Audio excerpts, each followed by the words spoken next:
परिणाम time news मध्ये मी कैलास सोनवणे आपले हार्दिक स्वागत करतो। सुरुवातीला पाहूया 24 तासातील ताज्या घडामोडी। धुळे लोकसभा मतदारसंघासाठी 20 मे रोजी मतदान तर 4 जून रोजी मतमोजणी।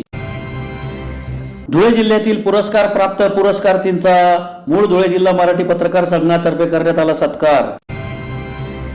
गिलोडे high school musical yoga group Parola road तर्फे रविवारी महायोगाचा कार्यक्रम संपन्न। धुळे जिल्ह्यातील पुरस्कारार्थींचा धुळे जिल्हा मराठी पत्रकार संघातर्फे करण्यात आला सत्कार। आणि कैलासवासी सदाशिवराव माळे यांच्या जन्मदिनाचे औचित्य साधून रक्तदान शिबिर संपन्न। आता बातमीपत्र विस्ताराने। भारत निवडणूक आयोगाने लोकसभा सार्वत्रिक निवडणूक 2024 चा कार्यक्रम जाहीर केला असून धुळे लोकसभा मतदारसंघासाठी 20 मे 2024 रोजी मतदान तर 4 जून रोजी मतमोजणी होणार आहे। धुळे जिल्ह्यात शनिवारपासून आचारसंहिता लागू झाली आहे, अशी माहिती जिल्हाधिकारी तथा निवडणूक अधिकारी अभिनव गोयल यांनी शनिवारी पत्रकार परिषद घेऊन दिली। भारत निवडणूक आयोगाने लोकसभा सार्वत्रिक निवडणूक 2024 चा कार्यक्रम जाहीर केला आहे। धुळे लोकसभा मतदारसंघासाठी 20 मे 2024 रोजी मतदान तर 4 जून 2024 रोजी मतमोजणी होणार असून शनिवारपासून धुळे जिल्ह्यात आचारसंहिता लागू झाली आहे, अशी माहिती जिल्हाधिकारी तथा जिल्हा निवडणूक अधिकारी अभिनव गोयल यांनी पत्रकार परिषद घेऊन दिली। जिल्हाधिकाऱ्यांनी सांगितले की भारत निवडणूक आयोगाने लोकसभा सार्वत्रिक निवडणूक 2024 चा कार्यक्रम घोषित केला आहे। देशभरात 60 टप्प्यात निवडणूक होणार असून या कार्यक्रमानुसार धुळे लोकसभा मतदारसंघात 5व्या टप्प्यात संपूर्ण निवडणूक प्रक्रिया होणार आहे। धुळे लोकसभा मतदारसंघासाठी निवडणुकीची अधिसूचना 26 एप्रिल 2024 रोजी प्रसिद्ध होईल। उमेदवारांना नामनिर्देशन पत्र सादर करण्याचा अंतिम दिनांक 3 मे 2024 असा आहे। नामनिर्देशन पत्राची छाननी करण्याचा दिनांक 4 मे 2024 असा असून उमेदवारी अर्ज मागे घेण्याचा दिनांक 6 मे 2024 आहे। तर या निवडणुकीसाठी 20 मे 2024 रोजी मतदान होईल तर 4 जून 2024 मतमोजणी होईल। धुळे लोकसभा मतदारसंघात धुळे जिल्ह्यातील धुळे ग्रामीण, धुळे शहर, सिंदखेडा तर नाशिक जिल्ह्यातील मालेगाव मध्य, मालेगाव बाह्य व बागलाणसे 6 विधानसभा मतदारसंघांचा समावेश आहे।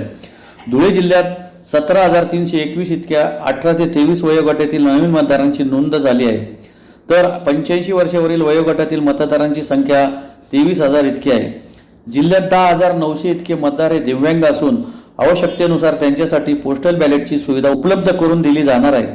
तसेच मतदान केंद्रावर त्यांच्या सोयीसाठी आवश्यक उपाययोजना केल्या आहेत। जिल्ह्यात 1,704 मतदान केंद्र राहणार असून 54 मतदान केंद्र हे क्रिटिकल आहेत। या ठिकाणी वेबकास्टिंगची व्यवस्था करण्यात येणार आहे। त्याचप्रमाणे आयोगाच्या सूचनानुसार 50% मतदान केंद्रावर वेबकास्टिंगची व्यवस्था करण्यात येणार आहे। जिल्ह्यात सेक्टर अधिकाऱ्यांची नियुक्ती करण्यात आली आहे। त्याचबरोबर बैठे व फिरते पथक कार्यान्वित करण्यात येत आहे। धुळे जिल्ह्यातील 5 विधानसभा मतदारसंघातील 17,27,476 मतदार मतदानाचा हक्क बजावणार आहे। तर धुळे लोकसभा मतदारसंघात धुळे ग्रामीण 3,87,955, धुळे शहर 3,34,510, सिंदखेडा 3,27,255, मालेगाव मध्य 2,96,002, मालेगाव बाह्य 3,53,670 तसेच बागलाण 2,84,331 असे एकूण 19,83,723 मतदारांची संख्या आहे। जिल्ह्यात शनिवारपासून आदर्श आचारसंहिता लागू झाली आहे। आदर्श आचारसंहितेच्या अनुषंगाने शासकीय जागेवरील बॅनर, पोस्टर काढण्यात येऊन अंमलबजावणी करण्यात येणार आहे। यावर्षी मतदानाची टक्केवारी वाढवण्यासाठी स्वीपद्वारे मोठ्या प्रमाणात जिल्ह्याभरात विविध माध्यमातून जनजागृती करण्यात येत आहे। मागील निवडणुकीत ज्या ठिकाणी कमी मतदान झाले होते अशा ठिकाणी मेळावे, कार्यक्रम, पथनाट्य, शाळा व कॉलेजमध्ये जनजागृती करण्यात येत आहे। जिल्ह्यात मतदानाची टक्केवारी वाढण्यासाठी नागरिकांनी भयमुक्त वातावरणात मतदान करावे असे आवाहन त्यांनी यावेळी केले। शनिवारी जिल्हाधिकारी कार्यालयातील नवीन नियोजन सभागृहात झालेल्या पत्रकार परिषदेत जिल्हाधिकारी अभिनव गोयल यांच्यासोबत जिल्हा पोलीस अधीक्षक श्रीकांत दिवरे, महापालिका आयुक्त अमिता दगडे पाटील, निवासी उपजिल्हाधिकारी नितीन गावंडे, उपजिल्हा निवडणूक अधिकारी गंगाराम तळपाडे, अतिरिक्त मुख्य कार्यकारी अधिकारी चंद्रकांत पवार, जिल्हा माहिती अधिकारी विलास बोडके यांच्यासह प्रसार माध्यमांचे प्रतिनिधी मोठ्या संख्येने उपस्थित होते। निवडणूक 2024 कार्यक्रम घोषित केलेला आहे। कार्यक्रमाप्रमाणे आपल्या धुळे मतदारसंघ म्हणजे 02 धुळे लोकसभा मतदारसंघ याच्यासाठी कार्यक्रम खालील प्रमाणे आहेत। निवडणुकीची अधिसूचना प्रसिद्ध करण्याचे दिनांक 26 एप्रिल 2024, नामनिर्देशन पत्रे सादर करण्याचे अंतिम दिनांक आहे 3 मई 2024, नामनिर्देशन पत्राची छाननीची तारीख आहे 4 मई 2024, उमेदवारी अर्ज मागे घेण्याचे अंतिम दिनांक आहे 6 मई 2024, मतदानांचा दिनांक आहे 20 मई 2024 आणि मतमोजणीचा दिनांक ते तर पूर्ण भारताच्या एकच राहणार, ते आहे 4 जून 2024. आपला जिल्हा सरासरी 5th फेज ऑफ वोटिंग मध्ये येणार आहे. धुळे मतदार संघाचे रिटर्निंग ऑफिसर म्हणून मी कामकाज पाहणार आहे. त्याचबरोबर धुळे मतदारसंघामध्ये धुळे जिल्ह्यातील 3 मतदारसंघ म्हणजे धुळे ग्रामीण, धुळे शहर, शिंदखेडा व नाशिक जिल्ह्यातील 3 असे मालेगाव मध्य, मालेगाव बाहेर व मालेगाव बागलाण असे 6 मतदारसंघ येणार आहेत. आणि आपले जिल्ह्याचे 2 मतदारसंघ म्हणजे साक्री आणि शिरपूर जे नंदुरबार विधानसभा लोकसभा मतदारसंघात जाणार आहे. आपण जर आपल्याकडेची स्थिती पाहिली तर आपण यावर्षी मतदार यादी त्याला दुरुस्त करून त्याला क्लीन करण्याचं खूप काम केलेलं आहे. आपण हे प्रयत्न केला आहे की जेवढे वोटर्स आपल्याकडे आहेत त्यांचे नाव तिथे असायला पाहिजे आणि जे वोटर्स तिथे नाही आहेत म्हणजे जे मय्यत आहेत, दुबार आहेत किंवा ते स्थलांतरित झाले त्यांना आपण नाव कमी करण्याची एक्सरसाइज पूर्ण वर्षभरात लावलेली आहे. त्याचबरोबर आपली फायनल मतदार यादी पब्लिश झालेली आहे. विशेष प्रयत्न आपल्या जिल्ह्यामध्ये यंग वोटर्स वर फोकस केलेला आहे. जवळजवळ 17,321 असे न्यू वोटर्स, नवीन वोटर्स 18 ते 19 वयोगटाचे आहेत. त्याचबरोबर 20 ते 29 वर्षाच्या वयोगटामध्येही भरपूर वोटर्स आहेत. तर यावर्षी आपण यंग वोटर्सवर फोकस करतोय. 85 प्लस म्हणजे 85 वर्षाचे वरचे वोटर्सची संख्या आपल्या जिल्ह्यात 23,000 आहे. या वोटरसाठी आपण होम वोटिंग म्हणजे पोस्टल बॅलेटची वोटिंग पण यावेळी सुविधा उपलब्ध होणार आहे. यांच्यापैकी जे कोणी होम वोटिंग करण्यासाठी इच्छुक असेल ते आपल्याला ते अर्ज देऊ शकतात. आपण त्यांना फॉर्म देणार आणि त्याप्रमाणे आपण पोस्टल बॅलेटची सुविधा त्यांना देणार आहोत. विशेष करून आयोगाचा आणि आमचा प्रयत्न दिव्यांग मतदारांसाठी खूप आहे. जिल्ह्यात सरासरी 10,900 मतदार दिव्यांग आहेत. त्यांच्यासाठी आपण प्रयत्न करतोय की त्यांनी जास्तीत जास्त मतदान करावं. त्यांच्यासाठी पोस्टल बॅलेटची सुविधा तर आहेच, पण मतदान केंद्रावर त्यांची सोय व्हावी म्हणून आपण रॅम्प्स, आपण व्हीलचेअर्स, व्हॉलंटियर्स आणि क्यू मॅनेजमेंट म्हणजे जे आपली लाईन असते तिथे व्यवस्थित मॅनेजमेंट करून त्यांना प्राधान्य देऊन आपण वोटिंग करण्याची सुविधा उपलब्ध करून देणार आहे. आपल्या जिल्ह्यात सरासरी 1704 पोलिंग स्टेशन असणार आहे. 1704 पोलिंग स्टेशन म्हणजे हे आपल्या जिल्ह्यात आहे 5 मतदारसंघात आणि त्याच्यातले आपण सध्या 54 असे पोलिंग स्टेशन चिन्हित केलेले आहेत जे क्रिटिकल पोलिंग स्टेशन आहे. म्हणजे तिथे आपल्याला थोडंसं असं वाटतं की अतिरिक्त सुरक्षा आपल्याला आणि अतिरिक्त लक्ष त्या ठिकाणी ठेवावं लागेल. त्याच्यामध्ये काही गर्दीचे ठिकाणं आहेत, काही असे ठिकाणं आहेत जिथे आपल्याला असं वाटते की तिथे एक्सपेंडिचर्स आहे म्हणजे काहीतरी खर्च वगैरे त्यावेळी जास्त होण्याची शक्यता आहे. असे आपण क्रिटिकल पोलिंग स्टेशन पोलिसांबरोबर आयडेंटिफाय केले. तिथे आपण कंपल्सरी वेबकास्टिंग करणार आणि तिथे आपण जास्त लक्ष ठेवू. महाराष्ट्र शासनातर्फे धुळे जिल्ह्यातील सामाजिक कार्यकर्त्यांना भारतरत्न डॉक्टर बाबासाहेब आंबेडकर समाजभूषण पुरस्कार व दलित मित्र पुरस्काराने सन्मानित करण्यात आले. या सर्व पुरस्कारार्थींचा मूळ धुळे जिल्हा मराठी पत्रकार संघातर्फे सत्कार करण्यात आला. महाराष्ट्र शासनाच्या सामाजिक न्याय विभागाच्या वतीने धुळे जिल्ह्यातील सामाजिक कार्यकर्त्यांना भारतरत्न डॉक्टर बाबासाहेब आंबेडकर समाजभूषण तसेच दलित मित्र पुरस्काराने सन्मानित करण्यात आले. या सर्व पुरस्कारार्थींचा मूळ धुळे जिल्हा मराठी पत्रकार संघातर्फे शनिवारी सायंकाळी सत्कार करण्यात आला. कार्यक्रमाच्या अध्यक्षस्थानी ज्येष्ठ पत्रकार रमेश दाने हे उपस्थित होते. महाराष्ट्र शासनाच्या वतीने आरपीआय आठवले गटाचे जिल्हाध्यक्ष शशिकांत वाघ, राष्ट्रीय काँग्रेस पक्षाचे नेते भिवसन ऐरे, खानदेश तेली समाज मंडळाचे अध्यक्ष कैलास आधार चौधरी, रामदास जगताप, राजेंद्र जिरेकर, मोनिका शिंपी, प्राध्यापक मोहन मोरे यांना महाराष्ट्र राज्याचे मुख्यमंत्री एकनाथ शिंदे, उपमुख्यमंत्री अजित पवार यांच्या उपस्थितीत राज्याचे क्रीडा व युवक कल्याण मंत्री संजय बोनसेडे यांच्या हस्ते डॉक्टर बाबासाहेब आंबेडकर समाजभूषण तसेच लोकशाहीर अण्णाभाऊ साठे समाजभूषण पुरस्काराने सन्मानित करण्यात आल्याबद्दल मूळ धुळे जिल्हा मराठी पत्रकार संघातर्फे त्यांचा सत्कार करण्यात आला. कार्यक्रमाचे प्रास्ताविक पत्रकार संघाचे अध्यक्ष यशवंत आरणे यांनी केले. यावेळी योगेंद्र जुनागडे, प्रदीप जाधव, सुनील सिंह परदेशी, निम्मा मराठे, आदींनी मनोगत व्यक्त केली. पुरस्कारार्थींतर्फे शशिकांत वाघ, मोनिका शिंपी, प्राध्यापक मोहन वरे आदींनी सत्कारार्थी मनोगत व्यक्त केली. अध्यक्षीय भाषणात रमेश दाने यांनी संविधान वाचवण्याची जबाबदारी प्रत्येकाची असल्याचे सांगितले. यावेळी सचिव डी.बी. पाटील, खजिनदार सुवर्णा टेंबेकर, संचालक सुनील से परदेशी, कैलास गर्दे, मनोज बैसाने, शोभा आकडे, प्रदीप जाधव, पवन मराठे, गोकुळ देवरे, सोपान देसले, जानी पवार, विशाल ठाकूर, सुनील निकम, निम्मा मराठे, दत्ता बागुल, सुनील पाटील, मॅन्युअल मकासरे, प्रकाश चव्हाण, सिद्धार्थ मोरे, राजेंद्र गुजराती, राजेंद्र कापडणीस, प्रदीप राजपूत, दिलीप वाघ, विजय पाठक, गोपाल राजपूत, ॲडव्होकेट अमोल पाटील तसेच सामाजिक कार्यकर्ते राजू सिरसाट, प्रेम ऐरे आदी उपस्थित होते. काही काम माहिती नव्हतं, पण बस एक काहीतरी सामाजिक काम करायचं म्हणून केलेलं आहे.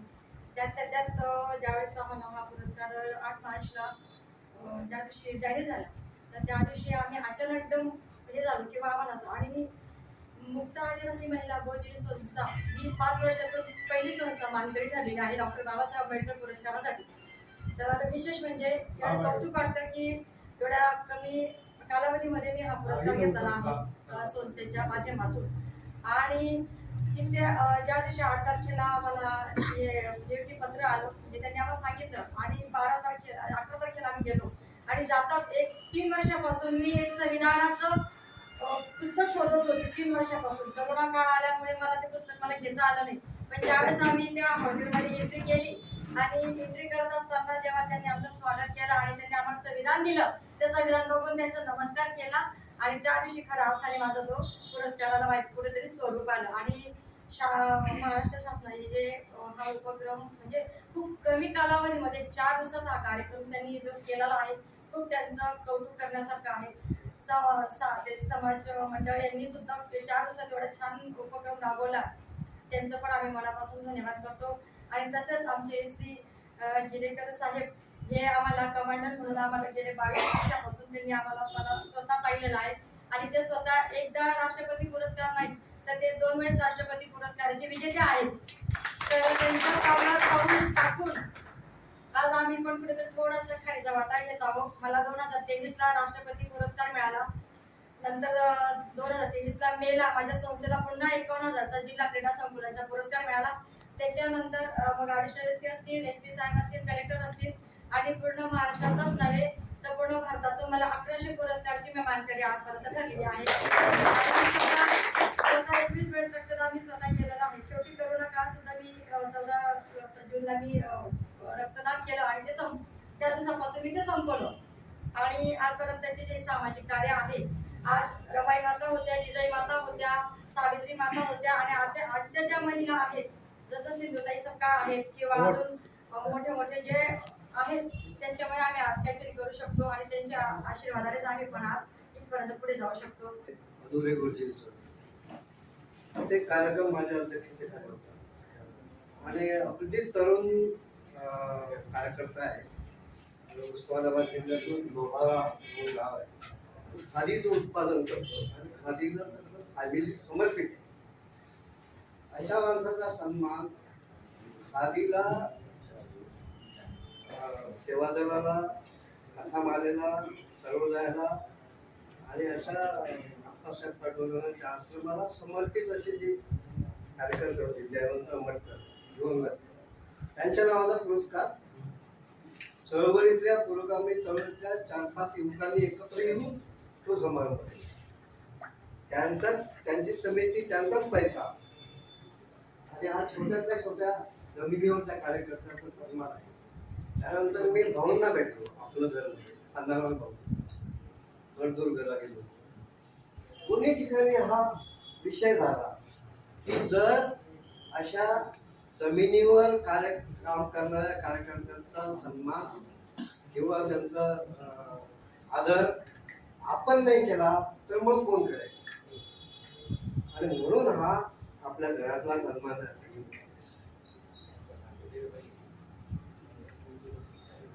असं आहे की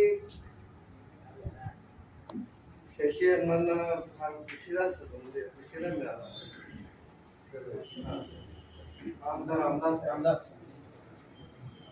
रामदास हा इतका छोटा आणि तळागाळातला आहे, मोहना माहिती आहे, खूपच जमिनीवरचा आहे. त्याला ते अण्णाभाऊ साठेच्या नावाचा पुरस्कार, याच्यासारखा आनंद नाही. त्यातल्या त्यात आमच्या मोनिकात आहे, कैलास अण्णा असतील, अहिरे सर असतील, हे तर फार जुने हे आहेत. यांना राष्ट्रपती पुरस्कार मिळालेले आहेत हिरेकरांना. त्यामुळे हा पुरस्कार बाबासाहेबांचा आहे. राष्ट्रपती पुरस्कार मोठा की बाबासाहेब मोठे हा प्रश्न पडावा, अशी भूमिका आहे. तर मोनिकाताईंना मिळाला. मोनिकाताईंनी 2 शब्द सांगितले. पुढे स्त्रियांनाच हा देश चालवायचा आहे. खाली पण उतरवू शकतो अशी ताकद या पत्रकार बांधवांमध्ये आहे. तीच तुमची प्रेरणा, जे आम्हाला मोठं करण्याचं काम तुम्ही केलं. आमच्याजवळ बातमी टायपिंग करायला पैसे नव्हते भारतीय जनता पार्टीच्या काळात. जुनागडे आप्पांना माहिती आहे, रमेश अण्णा जाणींना माहिती.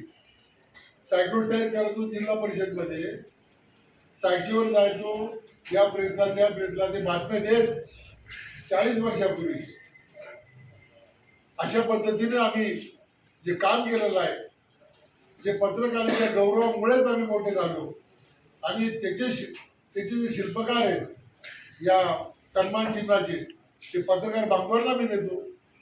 आणि ज्या पत्रकार बांधवांनी धुळे जिल्हा मराठी पत्रकार संघाने जो असा शाही असा आमचा सत्कार आयोजित केला, त्याचा मी फार फार ऋणी आहे व त्यांचे मी आभार मानतो. जय भीम, जय महाराष्ट्र. धुळेतील Gindada high school musical yoga group Parwa road तर्फे रविवारी महायोगाचा कार्यक्रम गिंदडा हायस्कूल येथे संपन्न झाला. प्रजापिता ब्रह्मकुमारी ईश्वरीय विश्वविद्यालय पीस पॅलेस देवपूर धुळे अंतर्गत Gindode high school music yoga group Parwa road तर्फे गिंदोडे हायस्कूल येथे महायोगाचे रविवारी आयोजन करण्यात आले होते. कार्यक्रमास प्रमुख पाहुणे म्हणून गिंदोडे हायस्कूलचे चेअरमन निखिल सूर्यवंशी उपस्थित होते. सुरुवातीस उपस्थित मान्यवरांचा सत्कार समारंभाचा कार्यक्रम संपन्न झाला. त्यानंतर योगा ग्रुप मधील योगसेवक सतीश मुथा, सुनीता मंदोश, योग साधक हिरालाल पाटील, सौ पाटील यांचा मान्यवरांच्या हस्ते सत्कार करण्यात आला. योग साधक सारिका वाणी, सरला पगार यांनी आपली मनोगती व्यक्त केली. प्रजापिता ब्रह्मकुमारी ईश्वरीय विश्वविद्यालय पीस पॅलेस देवपूर धुळे अंतर्गत 28 योग केंद्र कार्यरत आहेत. प्रत्येक योग केंद्रावर दररोज सकाळी 5:30 वाजता किंवा 5:45 वाजता 45 मिनिटांचा संगीतमय योगा, 15 मिनिट मेडिटेशनचा सराव घेतला जातो. आठवड्याच्या प्रत्येक शुक्रवारी संगीतमय गरबा घेतला जातो व दर महिन्याच्या 3ऱ्या रविवारी धुळे शहरातील सर्व 28 योगा केंद्रांचे एकत्रित महायोगा आयोजित करण्यात येतो. रविवार दिनांक 17 मार्च 2024 रोजी Gindode high school musical yoga group Parola road Dhule येथे सर्व 28 योगा केंद्रांचा एकत्रित महायोगा आयोजित करण्यात आला होता. या प्रसंगी महायोगा सेंटरच्या प्रमुख बी.के. रीटा दिदी, कविता दिदी, मंगला दिदी, प्रमोद भाई, संगीतमय योगाचे योग गुरु अशोक शिंदे, माजी महापौर प्रतिभा चौधरी, निखिल सूर्यवंशी यांच्यासह शिक्षक शिक्षकेतर योग साधक मोठ्या संख्येने उपस्थित होते. लेकिन ऐसी हमारी मन की एक सूत्रता हो जाए, ठीक, हमारा मन जो सोचता है वही हम कर सके, वही हम बोल सके, वही हम सुन सके, वही हम सोच सके, इसके लिए ज़रूरी है मेडिटेशन. तो हम सभी ज़रूर राजयोगा मेडिटेशन का भी प्रतिदिन अभ्यास करें, जिसके ज़रिए हमारा तन मन और साथ साथ जहाँ तन और मन स्वस्थ है वहाँ धन ऑटोमेटिकली आता ही है. इसीलिए परमात्मा कहते हैं कि परमात्मा आया ही है हम सभी आत्मा रूपी बच्चों को तन मन और धन, हेल्दी वेल्दी और हैप्पीनेस का ईश्वरीय जन्म सिद्ध अधिकार दिलाने. और ये अधिकार हम सभी का है और इस अधिकार से कोई भी वंचित न रहे, इसीलिए हमें इस म्यूजिकल एक्सरसाइज के जरिए सभी को ये अधिकार दिलाने की बहुत बहुत कोशिश और अच्छे से करनी है. आप सभी ने बहुत अच्छी तरह आज ये महायोगा संपन्न किया और साथ साथ लौकिक वाला जन्मदिन मेरा मनाया, इसलिए आप सभी का बहुत बहुत तहे दिल से हार्दिक धन्यवाद है, स्वागत है, अभिनंदन. या म्युझिकल योगामध्ये सहभागी आहात. खंत वाटत असते, मी पुण्यालाही होतो शिकायला, की आपल्याकडे वय गेल्यानंतर सर्व तरुण होतात, पण ज्या वेळेस तरुण असल्यानंतर खरं या कार्यामध्ये ज्यांनी सहभागी झालं पाहिजे ते तरुण काही याच्यात फार मोठ्या प्रमाणावर येत नाही. त्याची कारणं अनेक आहेत, पण त्यांना कसं आणता येईल हा आपला खरा मुख्य उद्देश त्याच्यात असला पाहिजे आणि माझाही असतोच. आता त्या ताईंनी सांगितलं की डायबिटीसचा त्यांना प्रॉब्लेम होता, एका ताईंनी सांगितलं की त्यांना पॅरालिसिसचा हे आला होता आणि योगाने त्याचे काय फायदे झाले. ही गोष्ट खरी आहे. आपल्याकडे आपल्या भारतीय मानसिकतेमध्ये झटका, फटका आणि ठेच या 3 गोष्टी लागल्याशिवाय कोणी सरळ होत नाही. आणि त्याच्यातला मी 2013ला जेव्हा धुळ्यामध्ये दंगल झाली होती आणि माझा एक मोठा अपघात झाला होता, त्यावेळेस 2 महिने मी सिद्धेश्वर हॉस्पिटलला ऍडमिट होतो, 3 महिने संचेती हॉस्पिटलला ऍडमिट होतो. असे 5-6 महिने ऍडमिट झाल्यानंतर माझी राईट साईड पूर्ण कोलॅप्स झाली होती, लिगामेंटचे प्रॉब्लेम झाले होते आणि 6 महिने फिजिओथेरपी करायला लागले. पण ह्या सगळ्या गोष्टींमध्ये आता बोलताना एक भगिनी पण बोलून गेल्या की ध्यान आणि साधना ह्या फार गरजेच्या गोष्टी आहेत. आणि मला हे सगळं त्या अपघातामुळे कळालं की तुमची मनःशांती आणि आत्मबल जर वाढवायचं असेल तर त्याला ध्यान आणि साधना ही फार महत्वाची असते. त्याला दुसरी गोष्ट अध्यात्म. आता ते अध्यात्म प्रत्येकाची व्याख्या, संकल्पना ही वेगवेगळी असू शकते, ती 1-2 मिनिटात मी आपल्याला सांगेनच. पण सर्वात महत्वाची गोष्ट की ज्यावेळेस मी त्या ठिकाणी ऍडमिट झालो त्यावेळेस मी मनाची एक धारणा केली की आपल्याला उभं राहायचंय. आणि सगळ्यात महत्वाचं, माझ्या कुटुंबाला एक चिंता होती की वयाच्या 35व्या वर्षी 40व्या वर्षी गुडघ्याला जर हात लागला, त्याचं ऑपरेशन झालं तर ते काही खरं नसतं आणि आपल्याला त्याची थोडीफार कल्पना पण असेल. आणि मग संचेती डॉक्टर त्यावेळेस होते, ताई इथे बसलेले आहेत. आणि हे सगळं माझं चांगलं जुळून येण्याचं कारण म्हणजे विजय सनेर साहेब होते. ते माझे फार जवळचे मित्र आहेत. मग बाळासाहेब थोरात, सनेर साहेबांनी संचेती सरांना फोन केल्यानंतर मग ते सगळे सोपस्कार पार पडले. मग त्या ठिकाणी मला एक मध्य प्रदेशची त्यांनी महिला डॉक्टर दिली, फार हुशार होत्या त्या. मग त्यांनी माझं सगळं ते विचारलं, खाणं पिणं, योगा म्हणा, साधना म्हणा किंवा आपली विल पॉवर, आत्मबल, या सगळ्या गोष्टींना जर काही गरजेची पूरक गोष्ट असेल तर ती म्हणजे आहार. आपण आहाराच्या बाबतीत फार कंटाळा करतो किंवा आपल्याला त्याचं ज्ञान नसतं.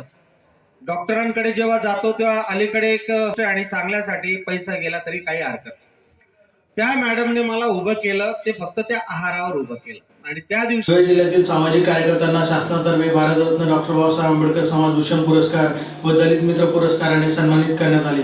या सर्व पुरस्कारार्थींचा धुळे जिल्हा मराठी पत्रकार संघातर्फे सत्कार करण्यात आला. महाराष्ट्र शासनाच्या सामाजिक न्याय विभागाच्या वतीने धुळे जिल्ह्यातील सामाजिक कार्यकर्त्यांची समाजसेवेची दखल घेत त्यांना भारतरत्न डॉक्टर बाबासाहेब आंबेडकर समाजभूषण पुरस्कार तसेच दलित मित्र पुरस्काराने गौरव करण्यात आला. या सर्व पुरस्कारार्थींचा धुळे जिल्हा मराठी पत्रकार संघातर्फे सत्कार करण्यात आला. महाराष्ट्र शासनातर्फे जोसेफ मलबारी, शशिकांत वाघ, कैलास आधार चौधरी, भिवसन कोळी, प्राध्यापक मोहन मोरे, राजेंद्र जिरेकर, रामदास जगताप यांचा महाराष्ट्र शासनाने विविध पुरस्कार देऊन सन्मान केला, म्हणून त्यांचा धुळे जिल्हा मराठी पत्रकार संघातर्फे सत्कार करण्यात आला. यावेळी धुळे जिल्हा मराठी पत्रकार संघाचे अध्यक्ष मनोज गर्दे, उपाध्यक्ष अतुल पाटील, माजी अध्यक्ष मिलिंद बैसाने, चंद्रशेखर पाटील, रवींद्र इंगळे, नूरखान पठाण, सचिव सचिन बागुल, मुंबई प्रांतिक सदस्य प्रकाश सिरसाट, कार्यकारिणी सदस्य रवींद्र नगराळे, पुरुषोत्तम गरुड आदी उपस्थित होते. धुळे जिल्हा मराठी पत्रकार संघाच्या वतीनं जो आज असा ऐतिहासिक जो 16 सत्कार समारंभ डॉक्टर बाबासाहेब आंबेडकर समाजभूषण पुरस्कार ज्यांना मिळाला त्या व्यक्तींची जाणीव ठेवून धुळे जिल्हा मराठी पत्रकार संघाने आमच्या यशस्वी सत्कार केला. त्यांचं मी मनापासून सर्व दलित मित्रांच्या वतीनं मी त्यांचं हार्दिक अभिनंदन करतो. धन्यवाद. जय भीम, जय महाराष्ट्र. महाराष्ट्र शासनानं सामाजिक, सांस्कृतिक आणि शैक्षणिक क्षेत्रात दलितांच्या उत्थानासाठी काम करणाऱ्या व्यक्तींचा आणि संस्थांचा डॉक्टर बाबासाहेब आंबेडकर समाजभूषण पुरस्कार देऊन गौरव केला. त्यामध्ये आम्ही धुळ्याचे 10 लोक होतो. त्या 2 लोकांना अण्णाभाऊ साठे साहित्यरत्न पुरस्कार देखील या ठिकाणी प्रदान केला गेला.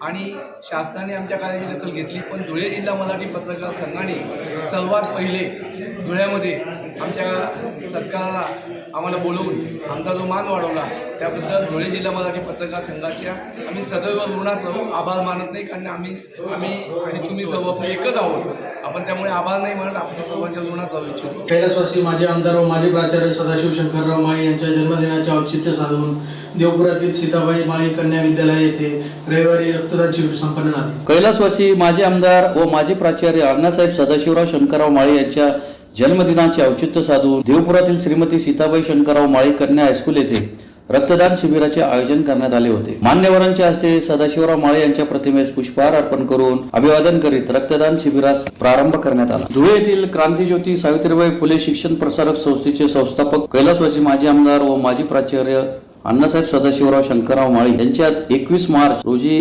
जन्मदिनाचे औचित्य साधून रक्तदान शिबिराचे आयोजन करण्यात आले होते. सतत 19 वर्षापासून सदर रक्तदान शिबिराचे आयोजन करण्यात येत आहे. रक्तदान शिबिरात अनेकांनी रक्तदान केले, त्यामुळे शिबिरास चांगला प्रतिसाद मिळाला. यावेळी भटू कलाने, दिलीप देवरे, देविदास माळी, संजय माळी यांच्यासह शिक्षक व शिक्षकेतर कर्मचारी, मुख्याध्यापक आदी मोठ्या संख्येने उपस्थित होते. माजी आमदार प्राचार्य सदाशिवराव शंकरराव माळी यांच्या जयंतीनिमित्त विधायक ट्रस्टच्या वतीनं दरवर्षी आम्ही रक्तदान शिबिर आयोजित करत असतो. आमच्या ट्रस्टमार्फत हे 20वे रक्तदान शिबिर या ठिकाणी आयोजित केलेलं आहे. या रक्तदान शिबिराच्या मध्ये दरवर्षी उत्स्फूर्तपणे रक्तदाते भाग घेत असतात आणि या कामासाठी आमचे हितचिंतक, आमचे मित्र, आमचे नातेवाईक, त्यांच्या कुटुंबातील तरुणी हे सहकार्य करत असतात आणि रक्तदानासाठी नवजीवन रक्तपेढीचे डॉक्टर सुनील चौधरी आणि त्यांचे टीम यांचं खूप सारं आम्हाला सहकार्य इथे लाभते. या वर्षाचं रक्तदान शिबिराचं आम्हाला वैशिष्ट्य सांगता येईल की आमचे प्रमुख अतिथी जे होते, उद्घाटक जे होते, अविनाश लोखंडे, प्रसिद्ध उद्योगपती धुळे यांनी स्वतः या रक्तदान शिबिरामध्ये रक्तदान केलेलं आहे आणि दरवर्षी अशा प्रकारचं हे रक्तदान शिबिर आमची सगळे जे कर्मचारी आहेत ते यशस्वी करत असतात. सर्व रक्तदात्यांचं मी या ट्रस्टच्या पदाधिकाऱ्यांच्या वतीने चिटणीस आमचे अध्यक्ष देवी बाजर आणि उपाध्यक्षा सौक्रांती जंजाळ सगळ्यांचे आभार व्यक्त करतो. पुन्हा एक नजर ठळक घडामोडींवर.